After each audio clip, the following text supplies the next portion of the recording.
E aí pessoal do YouTube, Felipe Figueiredo aqui, só avisando que eu tô upando os podcasts anteriores para manter uma playlist com todos os podcasts aqui no canal. E esse é um podcast antigo, tô upando ele agora, mas ele é antigo, você pode checar aí a data na descrição ou na capa do vídeo. Mas enfim, se você tiver afim, ver as notícias, ver o que a gente falou, algumas dicas culturais, bota o play aí, não tem imagem, só o som, vai fazer suas coisas e ouve aí o podcast. Valeu!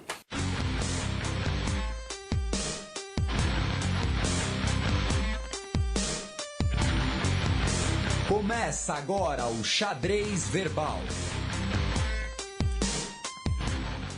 Boa noite, bom dia e boa tarde, caro ouvinte da Central 3. Depois de uma semana de hiato, voltamos aqui ao tabuleiro da Central 3 com o Xadrez Verbal. Dito isso, eu já apresento o nosso amigo Felipe Nobre Figueiredo, o homem por trás do Xadrez Verbal. E aí, Matias, primeiro de tudo, eu não sou seu amigo. Segundo, eu queria mandar aí confissões pesadas. Queria mandar um abraço. Antes de começar, queria mandar um abraço especial para dois dos nossos ouvintes: Luiz Renato Périco e o Daniel, do fã-clube da Wu-Tang Clan, porque semana passada reclamaram que não teve Xadrez Verbal. Ou seja, a gente faz falta pra Pois é, foi a primeira vez desde a terceira série em que eu sumi no meio da escola que eu fiz falta pra alguém. Entendeu? Então, assim, foi tocante, fiquei emocionado, né? E nesse dia 12 de junho, um dia de romance, um dia que o coração peludo do Matias se derrete. Feliz Dia dos Namorados para todos, especialmente pro Matias. E também para o nosso Creuzebeck, o Leandro, que vai ter muito trabalho em editar entre uma tosse e um espirro. Mas não tá fácil em São Paulo. Pois é, não tá fácil em São Paulo, nem pra gente, mas talvez a gente tenha passado um pro outro, né? Tem essa coisa aí da data, né? Mas enfim. Mas é isso, você falou que a gente não é amigo porque a gente é namorado, na verdade. Pois é. Estamos aqui assumindo o nosso relacionamento. É um programa da ditadura gay. É isso mesmo. Vamos começar pelo nosso Giro de Notícias, primeiro bloco do Giro de Notícias.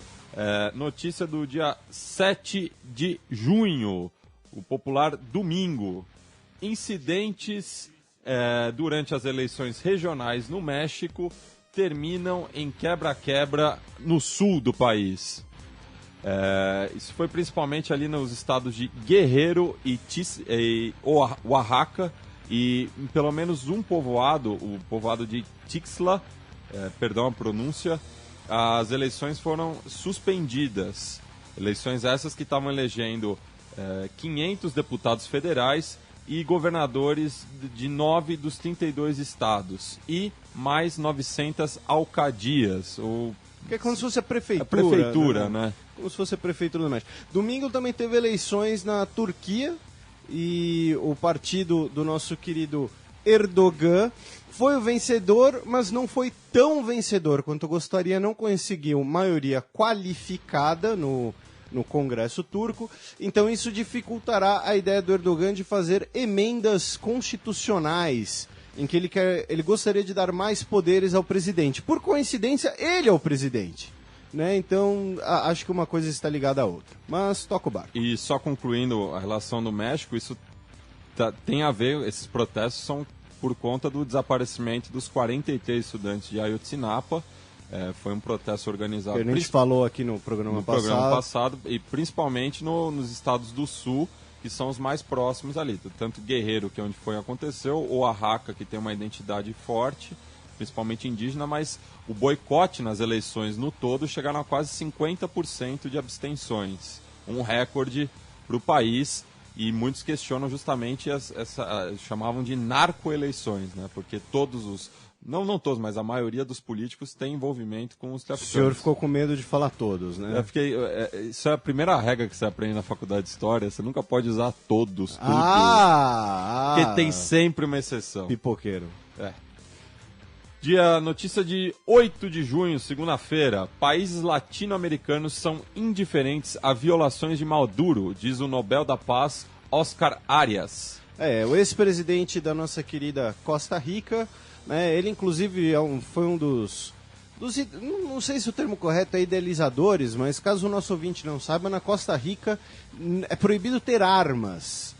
Mas quando eu digo é proibido ter armas, nem o país tem forças armadas. Tem uma pequena milícia, uma pequena força policial, mas não existem armas nem do governo, nem na população, e ele foi um dos defensores dessa ideia, inclusive ele é Nobel da Paz. Ele falou uma coisa que chegamos a comentar aqui de leve em outro programa, né, que a situação na Venezuela ela está ficando de uma repressão muito grande, porque o Maduro se vê cada vez mais ameaçado pelo debate político, e ele fala que os países latino-americanos são indiferentes a essas violações.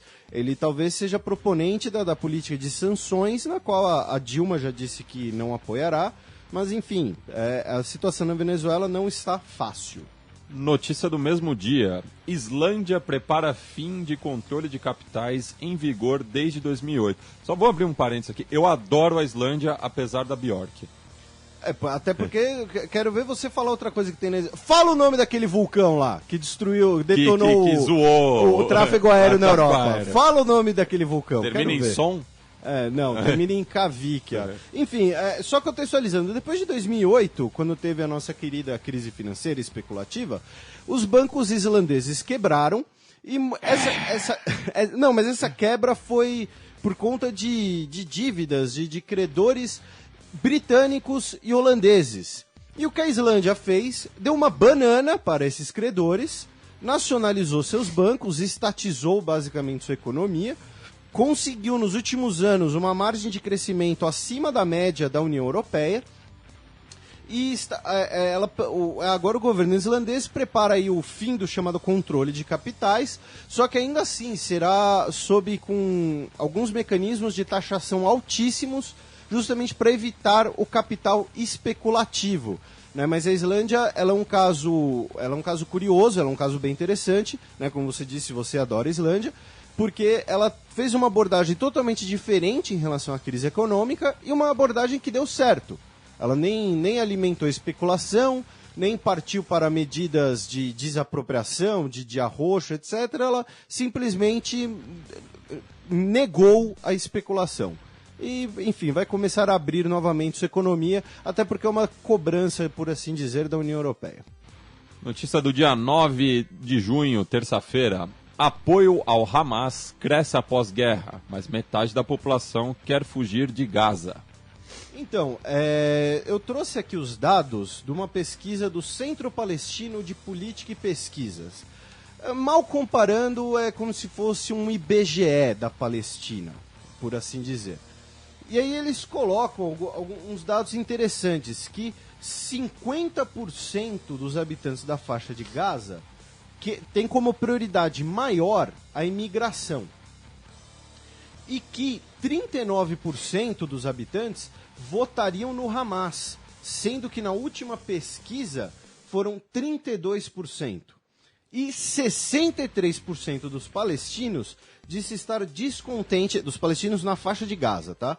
Estão insatisfeitos com o resultado do último conflito, né? O que é uma conclusão até óbvia. A aprovação do presidente Abbas, do Fatah, também caiu de 50% para 44%. Isso já na Cisjordânia. Mas porque existem duas amostragens demográficas diferentes. Então, isso só vem mostrar uma coisa que muita gente falou durante o último conflito, ou talvez melhor dizendo, durante o último massacre, quase, que o uso da violência apenas fortaleceria o radicalismo.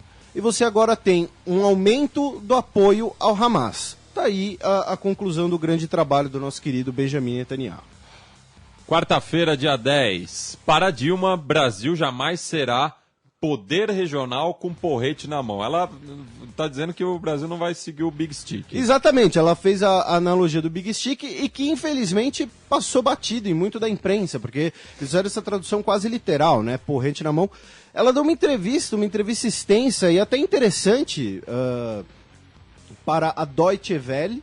Né, o nosso ouvinte pode buscar a entrevista. Inclusive me leva a uma questão. Eu acho curioso como a Dilma ela consegue. Ela quando dialoga com a imprensa internacional, ela se sai muito melhor do que com a imprensa brasileira. Eu não sei se é porque a imprensa brasileira é mais incisiva. Tendenciosa. Pode ser também, mas às vezes também porque ela não se sente tão à vontade. Porque ela tem um claro problema quando ela tem que falar, por exemplo, em coletivas, em coisas mais abertas, né? Tanto que tem aquelas gafes dela que viram meme e tal. Mas quando a entrevista tete a tete, ela costuma ir bem. E essa entrevista é bem interessante. E ela falou isso daqui no contexto da Venezuela, que nós falamos um pouco anteriormente.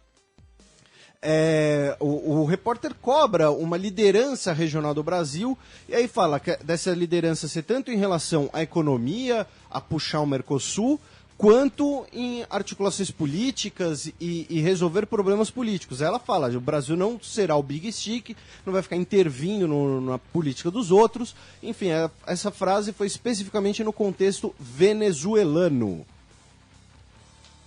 Agora vamos para a nossa coluna aberta.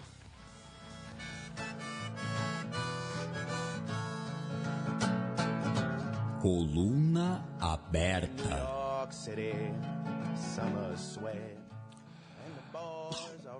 Também do dia 9, Itamaraty lamenta protesto turco por moção sobre genocídio armênio. Então, aqui vamos ter um debate interessante, até porque dois dos atores principais desse debate... É o Stepan Ercecian. são muito queridos para o nosso querido Matias. O que aconteceu? O Senado brasileiro passou uma moção de solidariedade ao povo armênio pelo centenário da campanha de extermínio de sua população. Vou pedir licença aqui ao nosso Matias, ao nosso Leandro, ao nosso ouvinte, para ler na íntegra, porque é curtinho. Na forma do disposto no artigo 222 no Regimento Interno e de acordo com as tradições da Casa, requeremos moção de solidariedade ao povo armênio pelo transcurso do centenário da campanha de extermínio de sua população, nos seguintes termos. O Senado Federal reconhece o genocídio do povo armênio, cujo centenário foi comemorado no dia 24 de abril de 2015. Ao prestar homenagem às suas vítimas e reconhecer a contribuição para a formação econômica, social e cultural do Brasil, de milhares de brasileiros descontentes, de refugiados armênios, ressalta que nenhum genocídio deve ser esquecido para que não volte a acontecer. Os proponentes foram dois senadores paulistas, Aloísio Nunes e José Serra, duas figuras... Transmita seus votos de carinho, Matias. Enfim, primeiro, ótimo. Já estava na hora de reconhecer o genocídio armênio. Inclusive tem um texto lá no Xadrez Verbal em que eu falo justamente sobre isso, que o não reconhecimento do genocídio armênio por países de grande comunidade armênia, como Brasil e Estados Unidos, os Estados Unidos ainda não reconhece. Uruguai, Argentina. O Uruguai reconhece. O Uruguai foi o primeiro país Sim. a reconhecer. A Argentina que não. A Argentina acho que ainda não também. Era uma ingratidão até por essas comunidades. Só que, todavia, contudo, tem dois aspectos que eu quero levantar. Um que a gente vai discutir mais à frente também, que é as relações exteriores, o reconhecimento de relações exteriores, de status exteriores, é prerrogativa do executivo. Ou seja, há aqui um problema de choque de poderes, em que o legislativo promove algo que interfere nas relações construídas pelo executivo. E aí entra o segundo detalhe. Não é uma coincidência, não deve ser, pode ser, não sei, né? Cabe ao nosso ouvinte pensar sobre isso. Se é uma coincidência que os proponentes de uma moção do legislativo que entra em choque com o executivo serem de partidos da oposição, torna algo altruísta ou algo intencional. Além disso, lembrando, né, que a comunidade armênia brasileira, ela vive sua imensa maioria em São Paulo, no eleitorado desses dois senhores. Então, é aquela coisa que nós falamos, por exemplo, sobre o FIFA Gate. É uma ação ética, é uma ação que corresponde a valores éticos, valores morais, mas que também denota certo interesse, tanto em querer um conflito com o executivo, colocar o conflito em xeque, tanto que, logo após essa moção... O Serra não faria isso. Não, jamais. Não. Mas tanto que o nome da nossa notícia que levanta o tema é que o Itamaraty lamentou um protesto turco. Por quê? Porque logo depois dessa moção do nosso Senado, caro ouvinte, o governo turco chamou seu embaixador, que normalmente é uma reprimenda nas relações internacionais, para prestar esclarecimentos, que é basicamente explicar Até de certo modo, o que eu estou falando aqui, fala, olha, são 2 senadores da oposição, de um estado que tem bastante população armênia, esse tipo de coisa. Por quê? Porque a Turquia, ela tem essa reação toda vez que alguém reconhece o genocídio armênio. Eles deram uma reprimenda no Papa, 2 semanas atrás, nós até acho que comentamos isso, quando o Papa Francisco reconheceu, juntamente do líder da igreja armênia, que é a igreja cristã mais antiga do mundo, reconheceu o genocídio armênio. E até porque a Turquia, diferente do Brasil, muitas vezes anda para o Papa, né? Já que é um país composto Sim. de ortodoxos e muçulmanos. Sim, então assim, a Turquia ela tem sempre essa reação extremamente incisiva por uma série de motivos. O primeiro é o mais óbvio, ninguém quer ser colocado a pecha de genocida na cabeça. Segundo, os autores do genocídio são os fundadores do Estado turco moderno, ou seja, não dá para desvincular a Turquia moderna do genocídio. Não é, por exemplo, que nem você pode pensar... É uma continuidade também. Sim, né? sim. Não, mas digo, o genocídio ele começa antes da formação do Estado moderno, Sim. mas ela segue na década de 20 já Exatamente com a Turquia do Ataturk. E, finalmente, eles têm uma grande preocupação que caso esse reconhecimento internacional de genocídio fique tão amplo, podem começar a ter pedidos de indenização, cobranças financeiras, que a Alemanha, até hoje, ela faz contribuições para entidades de sobreviventes do Holocausto por conta disso. Então, eles também estão preocupados com o aspecto financeiro. Então, assim, na conclusão, ótimo que o Senado brasileiro decidiu por esse reconhecimento e acaba sendo uma postura do Brasil, né, independente até porque o Itamaraty, ao tentar contornar a situação, acaba chancelando, nem que seja tacitamente a questão, porém demonstra aí uma disputa entre poderes e movido por algumas questões partidárias também. Bueno, vamos para o nosso quadro de efemérides semanais agora. Semana na História. A Semana na História.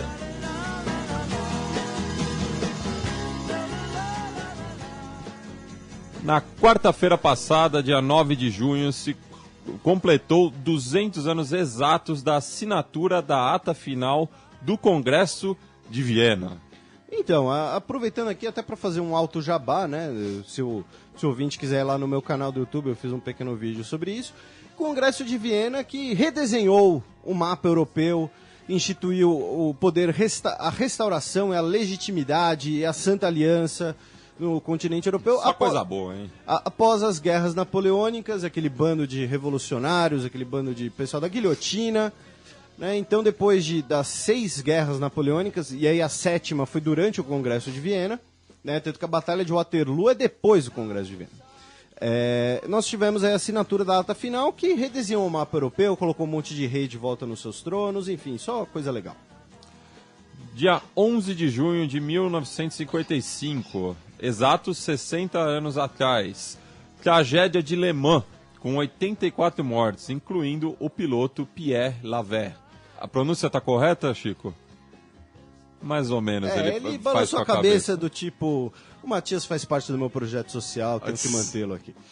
Mas, pra quem não sabe, a tragédia de Le Mans foi um acidente nas 24 horas de Le Mans, em que um carro, depois de um choque, um carro da Mercedes, tem as imagens, né? Tem imagens fortes. Tem imagens fortes no YouTube. Não, é sério, são imagens fortes. São mesmo. O carro sai voando e cai em cima do público.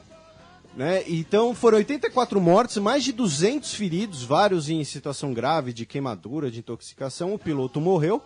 E foi por conta desse acidente aqui que durante mais de 50 anos a Mercedes ficou fora do esporte a motor, devido ao trauma, por assim dizer. E também por conta desse acidente que o esporte a motor não existe na Suíça. E é por isso que muitos pilotos de Fórmula 1 têm sua residência na Suíça. Porque eles pagam muito menos imposto, já que a profissão deles lá não existe.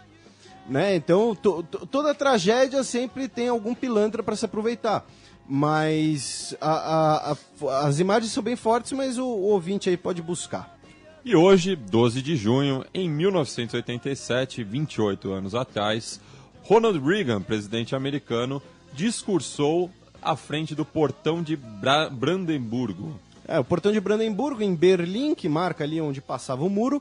Esse discurso é bem famoso, porque tem um trecho dele que se tornou um dos símbolos... Aí o muro começou a ruir, né? Mas quase isso, né? Que ele desafia o Gorbachev, né? Que naquele contexto da perestroika, da glasnost, ele desafia o Gorbachev a derrubar o muro.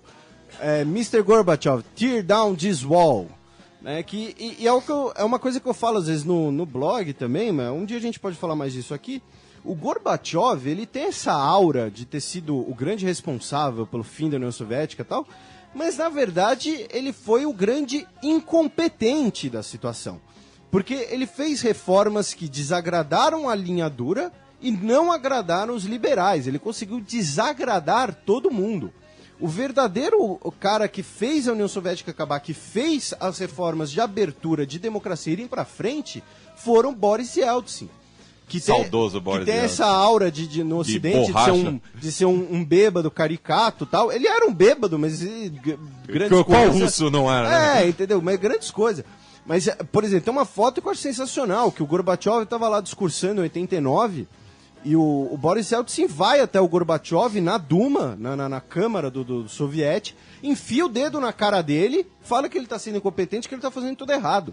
Foi o Boris Yeltsin que resistiu ao golpe da linha dura, que queria restaurar a União Soviética. Colocou os tanques na rua. Ele subiu em tanque para discursar. Então o Gorbachev ele tem essa aura, mas o que ele conseguiu foi simplesmente ele foi um desastroso. Match.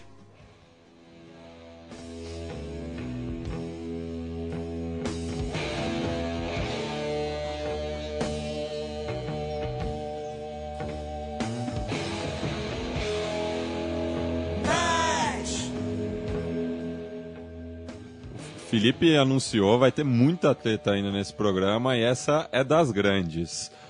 No dia 8 de junho, a Suprema Corte dos Estados Unidos recusa reconhecimento de Jerusalém como parte de Israel. Amigo. Então, antes da gente começar a treta, eu vou contextualizar o que rolou. Em 2002, o Congresso dos Estados Unidos passou uma recomendação ao Departamento de Estado dos Estados Unidos, que é parte do executivo, ou seja, novamente, estamos falando aqui de um conflito de política externa entre legislativo e executivo. Passou uma recomendação dizendo que cidadãos americanos nascidos em Jerusalém poderiam requerer que em seu passaporte constasse como local de nascimento Israel. Essa determinação nunca foi seguida, porque o executivo americano considera que suas relações exteriores são prerrogativas suas, e assim o é. E o que acontece? Pouco tempo depois dessa recomendação, uma cidadã americana, judia... Natalie Portman. Não é Natalie Portman, seu gozadinho. Enfim, ela teve um filho nascido em Jerusalém, e recentemente o garoto foi tirar passaporte, alguma coisa assim, e pediram a grafia como local de nascimento de Israel, recusaram, ela entrou na justiça. E a Suprema Corte, no final das contas, sua decisão tem dois desdobramentos.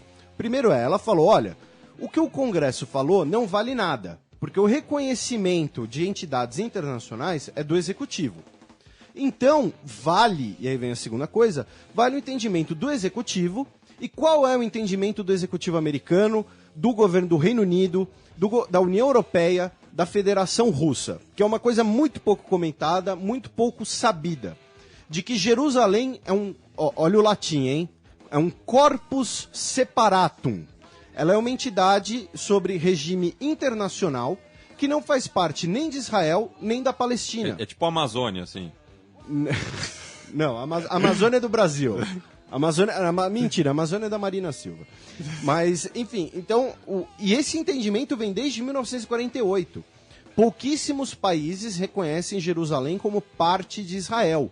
Os Estados Unidos não reconhecem Jerusalém como parte de Israel. Israel, indo além... Agora vamos falar da treta. Tem alguma dúvida na recapitulação, Matias? Não, tá. Na parte factual? Clarinho. Tá, agora vamos falar da treta, que inclusive foi tema da minha coluna no Opera Mundi de hoje, caso o nosso ouvinte queira ler. Tô fazendo muito alto jabá hoje, aceito. Eu vou fazer um também. Pode fazer, eu deixo. Mas, enfim, qual que é a treta? Israel após a sua guerra de Israel, o plano de partilha da Palestina de 1947 estabeleceria Israel, a Palestina e Jerusalém como um regime internacional. Logo após a criação do Estado de Israel, teve uma festa na vizinhança, na qual os países árabes falaram: vamos matar o novo vizinho para ele não morar aqui. Israel foi lá, venceu a sua guerra de independência, iniciada 24 horas depois da sua formação, e nesse processo dessa guerra de independência, Israel ocupava a chamada Jerusalém Ocidental. Na época não existia essa divisão de Jerusalém, essa divisão foi criada pela ocupação na guerra de independência de Israel. Pois bem, após o armistício, foi declarado que Jerusalém Ocidental, ocupada por Israel, continuaria sob domínio israelense, e a chamada Jerusalém Oriental agora era controlada pelo Reino da Jordânia, que na época controlava toda a região da Cisjordânia, que em inglês é chamada de West Bank. Pois bem, depois da Guerra dos 6 Dias, em 1967, ou seja, nosso ouvinte, fomos aí uns 20 anos para frente, Jerusalém passou a dominar Israel passou a dominar toda Jerusalém, e em 1980 passaram a Lei de Jerusalém, estabelecida como uma Jerusalém única e indivisível, era parte de Israel e era agora a capital de Israel, sede do parlamento e onde as embaixadas internacionais deveriam ser. Aí a treta começa a aumentar. Por quê? Logo depois a ONU, Conselho de Segurança da ONU, passa por 14 votos e uma abstenção, ou seja, os Estados Unidos nem protegeram Israel nesse caso, simplesmente se abstiveram, que aquela lei era inválida, Jerusalém é território internacional, e que nenhuma embaixada ao governo israelense poderia ser acreditada lá. Então hoje nós temos Jerusalém, para Israel, é a sua capital. É onde está o parlamento, onde está a casa do primeiro-ministro. Para o resto do mundo, a capital de Israel é Tel Aviv, é onde estão as embaixadas. Não existe nenhuma embaixada acreditada ao governo israelense em Jerusalém. Em Jerusalém tem consulados que normalmente são acreditados aos palestinos. Por quê? Porque logo depois que Israel fala que Jerusalém é nossa, os palestinos vão falar: não, coisa nenhuma. Então os palestinos vão começar a querer que Jerusalém Oriental seja reconhecida como a sua capital agora. A capital de fato da Palestina é em Ramallah, que é ali perto. Porém, eles querem pleitear que Jerusalém Oriental seja a sua capital. E agora vem um elemento mais bizarro dessa coisa toda, em que eu quero as suas participações, já que você é o nosso consultor teológico do programa. Estamos mal de consultor, né? Tem muito de escatologia na posse de Jerusalém. A posse de Jerusalém, para as 3 religiões monoteístas, é um dos fatores que vai decidir o fim do mundo, o arrebatamento, a vinda do Messias, o Apocalipse, ou o retorno do Messias, para os judeus a construção do 3º templo. Então, assim, a posse de Jerusalém, ela tem um grande componente ideológico e religioso.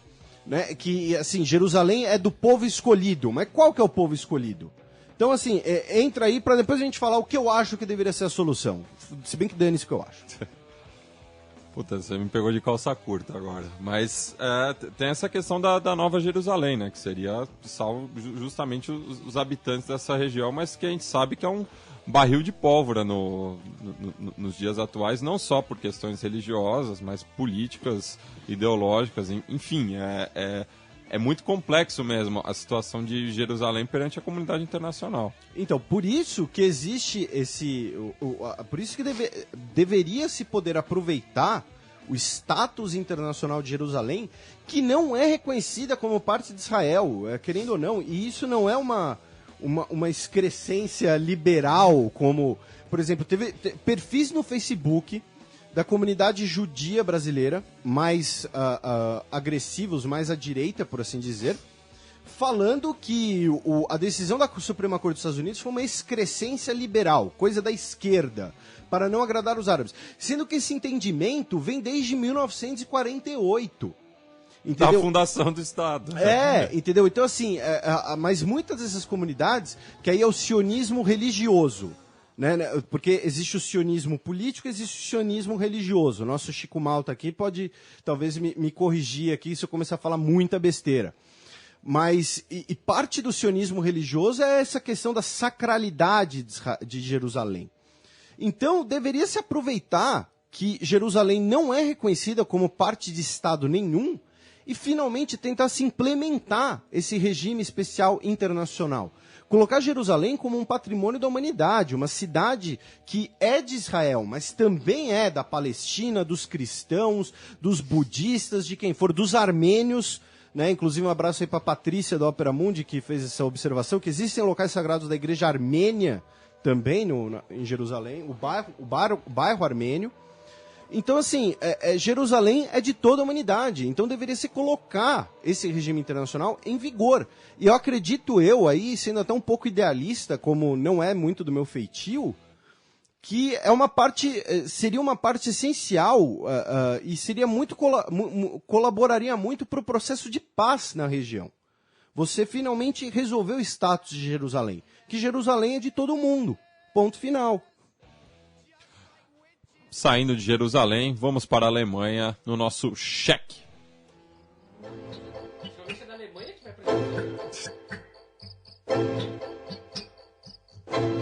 Cheque.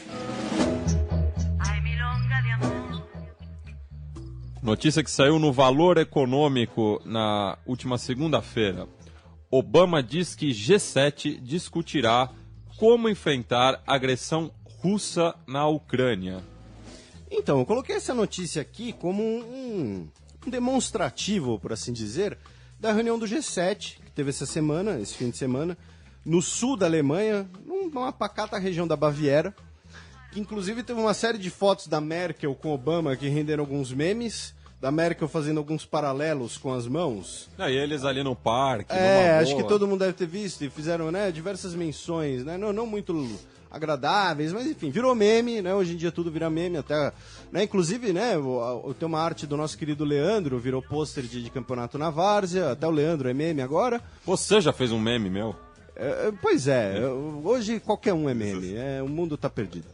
Mas enfim, o G7 teve dois aspectos interessantes. O primeiro é esse, de manter as políticas e sanções contra a Rússia. Por quê? Porque antes existia uma data limite, que era julho, agora de 2015.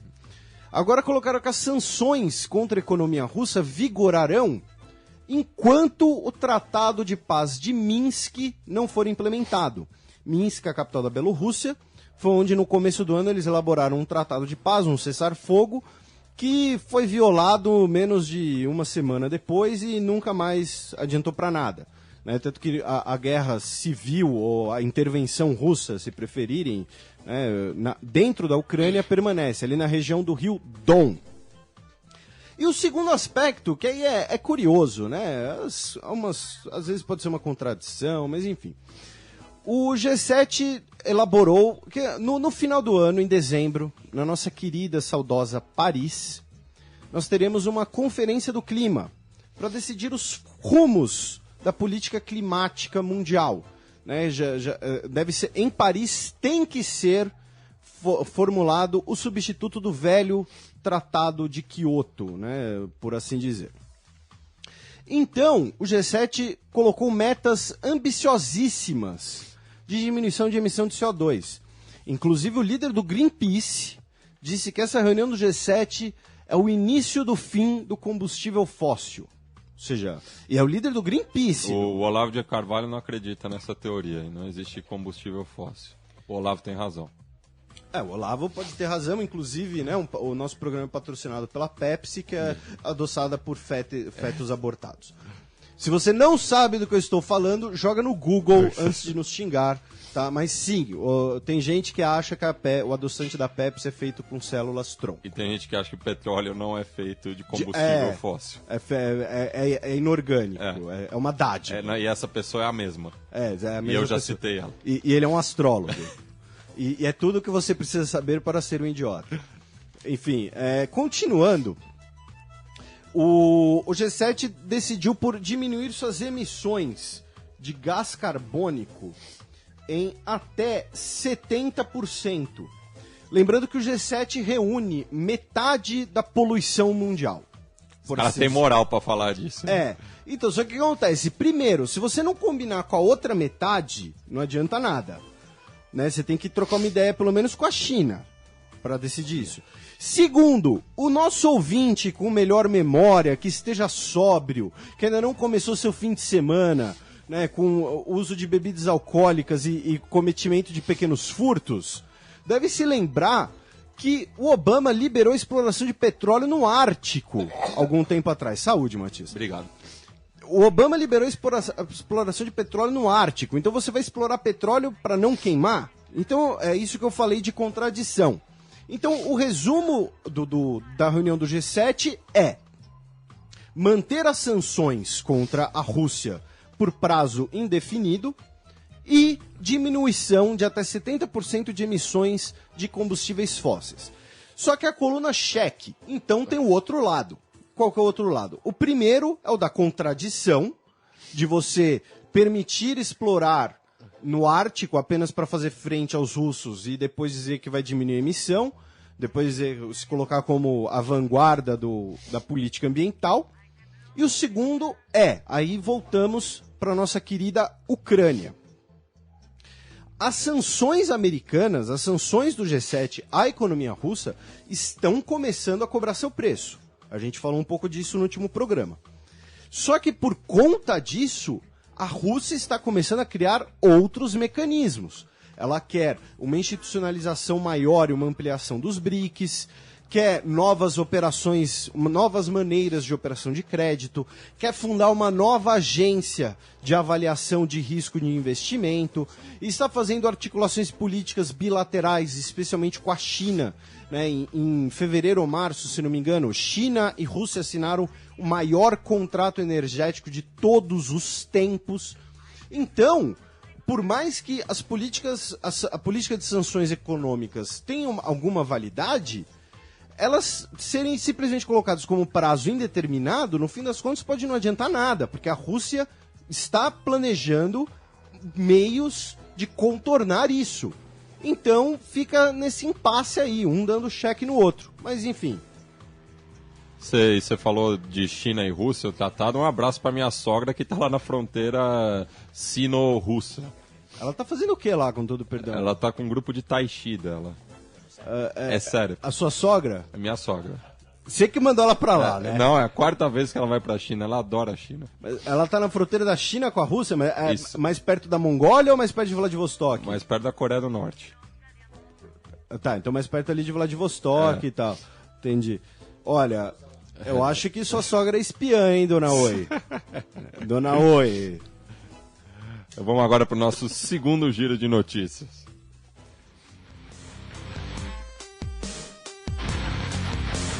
Giro de notícias. Quarta-feira, dia 10, Estados Unidos anunciam envio de mais militares ao Iraque. Como assim? Obama não era o Nobel da Paz?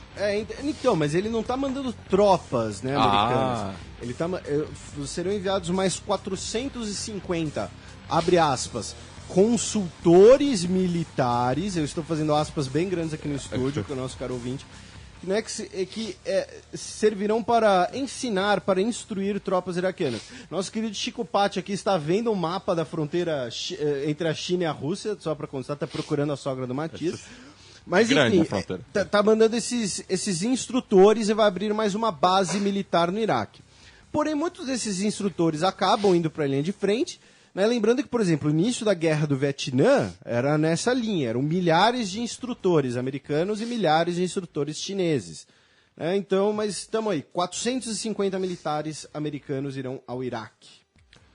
Ontem, Brasil sai de Bruxelas sem data para troca de ofertas entre a União Europeia e o Mercosul. Então, estava tendo a cúpula União Europeia e CELAC, né, a Comunidade da América Latina e do Caribe, enfim, eu não vou entrar na história institucional porque é uma zona, porque existia a cúpula do Caribe, a cúpula da América Latina, aí fundiram uma só, aí entrou a cúpula da União Europeia, enfim, virou uma zona. Mas a esperança era de que União Europeia e Mercosul começassem a negociação do seu tratado de livre comércio. A Dilma, inclusive, chegou a dizer que queria uma troca de ofertas até o início do diálogo até julho. Porém, isso não foi para frente e ficou-se apenas num evasivo que estudos iniciarão até o final do ano. ou seja, não quer dizer muito. E foi nesse contexto aqui, inclusive, que a Dilma deu entrevista para a Deutsche Welle, a Dilma se encontrou com a Merkel também, trocaram uma ideia aí, deve ter trocado umas receitas, né? Porque, enfim, quando eu falo isso, receitas econômicas, porque ambas têm o mesmo background, por assim dizer. E, enfim, próxima. 6 notícias no dia de hoje.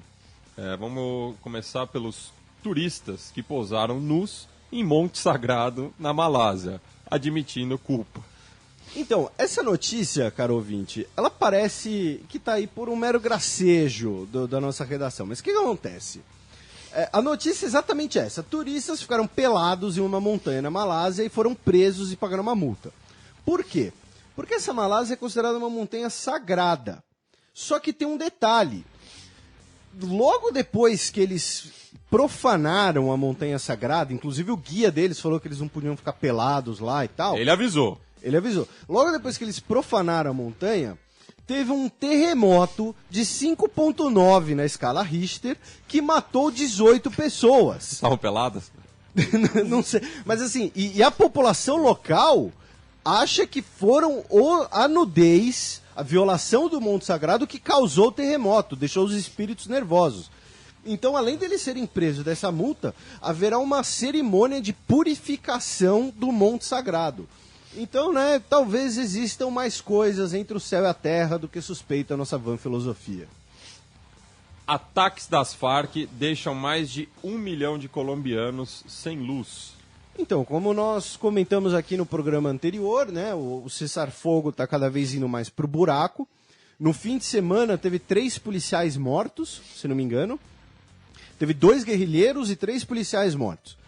E teve uma série de ataques das Farc à rede de infraestrutura de energia elétrica na Colômbia, que deixou, né, 1 milhão de colombianos sem energia elétrica, com pouco prazo de ser restaurado, e foram ataques coordenados, ou seja, ataques contra a infraestrutura do país. Então, o fato de ter tido uma ofensiva, por assim dizer, coordenada das Farc, leva a crer que o cessar-fogo realmente foi pro buraco. E já que não teve programa semana passada, também teve a realização do segundo Fórum pela Paz na Colômbia, que foi realizado no Uruguai. Agora, essa notícia vai para a comunidade numismática.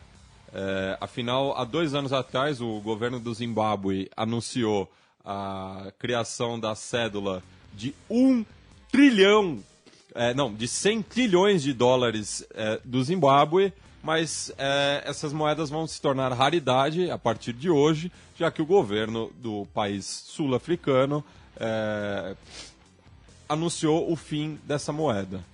Vão começar aí uma política de uma nova moeda, cortar os zeros, controle inflacionário, um processo que a gente conhece bem aqui no Brasil. E na Alemanha dos anos 30 também. Né? Então, é que a gente não chegou. A gente chegou a ter nota o quê? De, sei lá, de 1 milhão de cruzeiros, de cruzados, de cruz, sei lá. Alguma coisa cruz. Que não comprava uma sete belo, mas. Então o Zimbábue está indo pelo mesmo caminho, né? Então aí fica o nosso 1 minuto de silêncio pela nota de 100 trilhões. O programa está chegando no seu final. Nós, como peões, só andamos para a frente. Então vem a sessão dos peões da semana.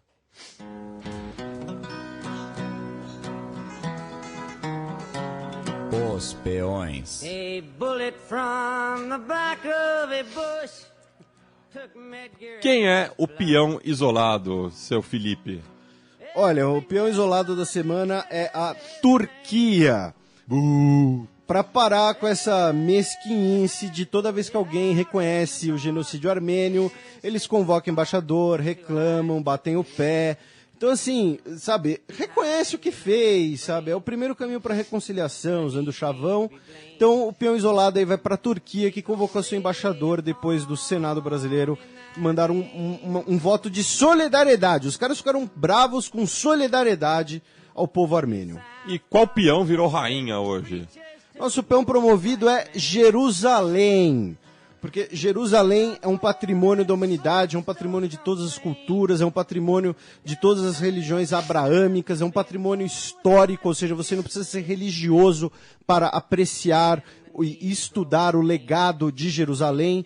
Então, que Jerusalém realmente chegue-se numa solução para esse problema, e a solução pode ter sido revitalizada nessa semana. Jerusalém como um regime internacional. Agora vamos para as nossas dicas culturais da semana na sessão Sétimo Selo. DJ Muzz. The Almighty. DJ Muzz. The time has come. Sétimo Selo.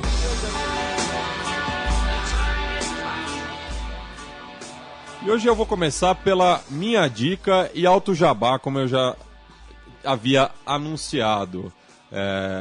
O Felipe é um eurocentista, persegue o nosso continente e ignorou a Copa América, seja do lado esportivo, mas que não é o caso desse programa, mas principalmente do político, né? Já que essa Copa América está sendo jogada num contexto político bastante delicado no Chile, situação semelhante ao que aconteceu no Brasil nos últimos 2 grandes eventos. Mas já que começou a Copa América, foi lançada a revista De Cabeça, uma publicação digital chilena, de tiragem trimestral, e tem um artigo meu lá. Então, começaram mal. Então, o caro ouvinte que quiser se interessar pela Copa América para além dos campos, pode ir lá entrar no site decabeça.cl e acompanhar essa magnífica competição, a mais tradicional das competições entre seleções. Fala do Pinochet? Fala. Fala do Estádio Nacional? Fala. Sobre o que fala o seu artigo? Meu artigo é sobre o Falcão. Então, pelego. Não, mas tem apontamento sobre a relação do João Avelange. Gaguejou já. A minha dica cultural, eu vou usar a prerrogativa anterior do Matias, a minha dica é musical. Né, ao fim do nosso programa, nós ficaremos com Jerusalém, em homenagem à cidade. Uma música da carreira solo do Bruce Dickinson, vocalista do Iron Maiden, né, que inclusive o Matias estava reclamando de como tem fãs de Iron Maiden na Central 3. Ele se vê isolado em seu gosto por flautinha andina insuportável. Mas então a minha dica é essa. Mas, indo além, o ouvinte, joga aí no Google, depois dá uma lida na letra, que ela fala justamente sobre a cidade deveria ser imune aos conflitos religiosos, disputas religiosas.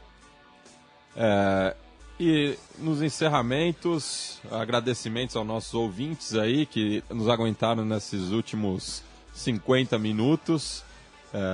Sem vocês o nosso trabalho não significa nada. O Felipe ri, não sei porquê. Tem um aviso de viagem aqui, você vai passar no RH ali. Então, semana que vem novamente não haverá programa, tá, caros ouvintes? A gente talvez faça um bem bolado, não sei.